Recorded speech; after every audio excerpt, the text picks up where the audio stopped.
You truly have to be a world champion black belt to get smooth at this. And what I mean is this, allowing the other person to talk, okay?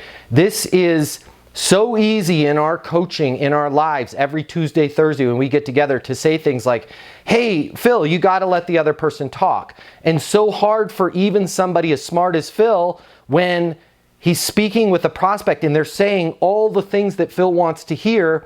It's so hard for us to restrain ourselves and not go, I can help you with that. Man, I'm so glad you brought that up. Let the other person keep talking, okay? Even if the call goes for 23 minutes. I don't care how long your calls go.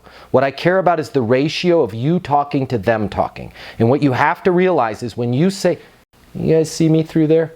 When you guys say something, it means about this much. When your prospect says it, when your buyer says it, when the company you're working with says it, it means everything, right? So allow them to keep talking. You can, if you feel like it's been awkward for so long in the conversation that they're wondering if the call got disconnected, say some of these. Really? Just, you can make noises, right? Even a noise will allow that other person to know if it's a phone call that you've heard them. If you're not on the phone and you're in person in a meeting, what can you use? Sword, shield, right? As they're talking, yeah, got it.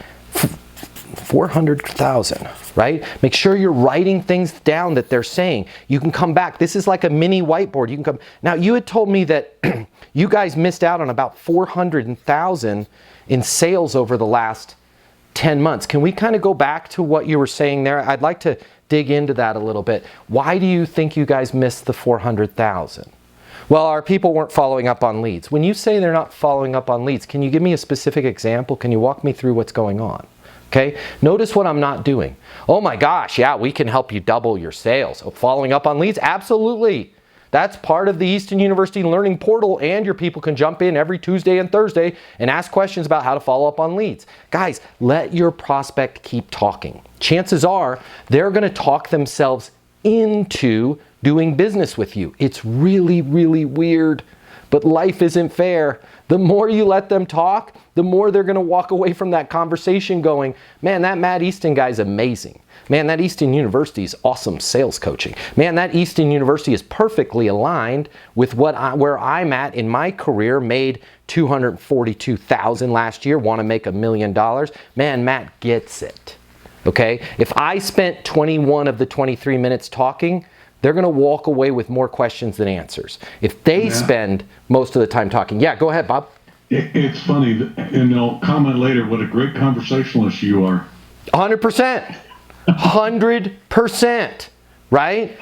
It should let them talk. And the reason why this is so hard for us, though, is all of us on this call, nobody goes out of their way to pay money to get better at sales coaching unless they're really smart and they want to make more money, or they really like helping people and they're really proud of what they do, or both, right? And the problem is when we're really good at helping people, we really like helping people, the human nature to that is to do all of the talking, when in fact, it's the other way around.